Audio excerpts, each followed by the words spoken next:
Derrière chaque silence se cache une voix courageuse, prête à briser le poids de l'oppression et à réclamer justice.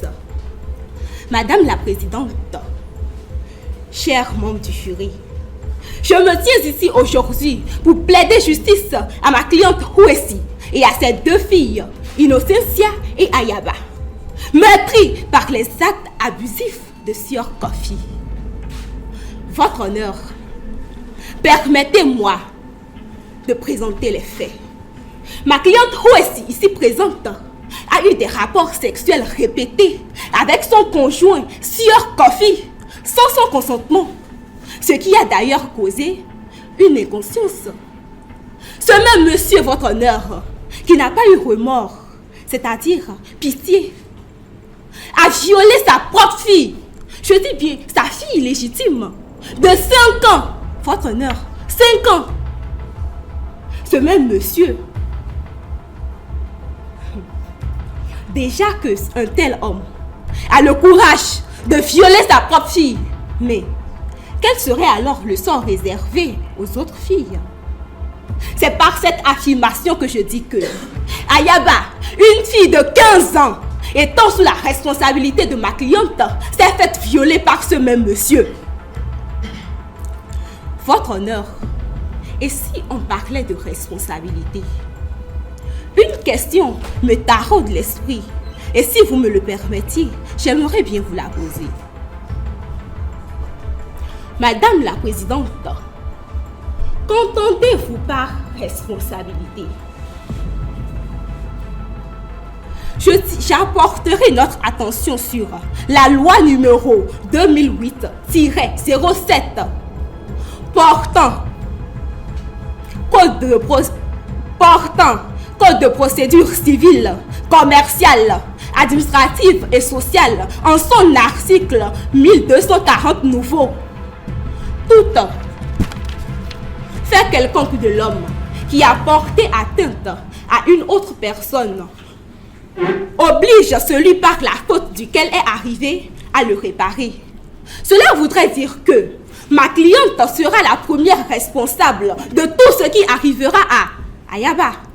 Mais laissez-moi vous rappeler la citation d'une féministe engagée, Madame Andrea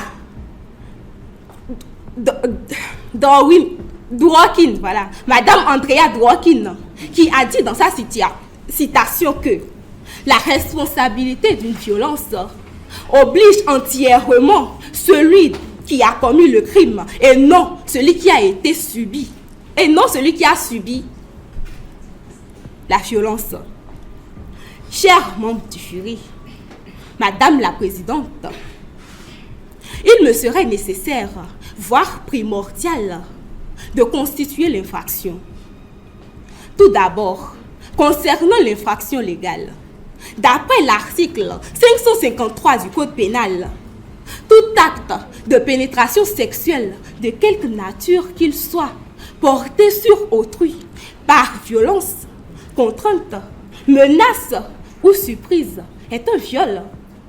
Cependant, ma cliente Houessi a eu des rapports sexuels par surprise de son conjoint. Innocentia, la petite fille de 5 ans, et Ayaba, la domestique, ont eu des rapports sexuels par contrainte. Votre honneur, l'élément légal est constitué. Concernant l'élément matériel, ma cliente Houessi s'est retrouvée violée sur son lit et n'ayant aucun souvenir de tout ce qui s'est passé dans la nuit précédente.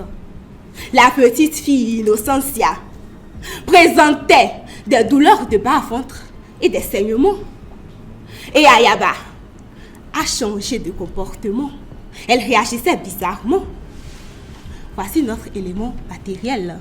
Et concernant l'élément moral, je dirais que Sior Kofi a agi en ne pensant uniquement qu'à son intérêt à lui et non à l'impact que son acte aurait sur sa fille, sur sa domestique et sur sa femme. Votre honneur, l'infraction étant constituée, je m'accentuerai sur la loi numéro 2011-26 du 9 janvier 2012 portant prévention et répression des droits de la femme, de la charte africaine, de la procédure féministe, de l'article 553, alinéa 3, 4, 5 et 6 du Code pénal béninois, de l'article 554 du Code pénal béninois, et demande à la Cour une peine de réclusion à perpétuité et une somme de 150 millions francs CFA pour les dommages et préjudices causés à l'encontre de ma cliente et de ses deux filles. En faisant ainsi, Madame la Présidente, chers membres du jury, en faisant ainsi, vous allez alléger la douleur, essuyer les larmes et devant la justice et rendre justice devant la loi. Je vous remercie.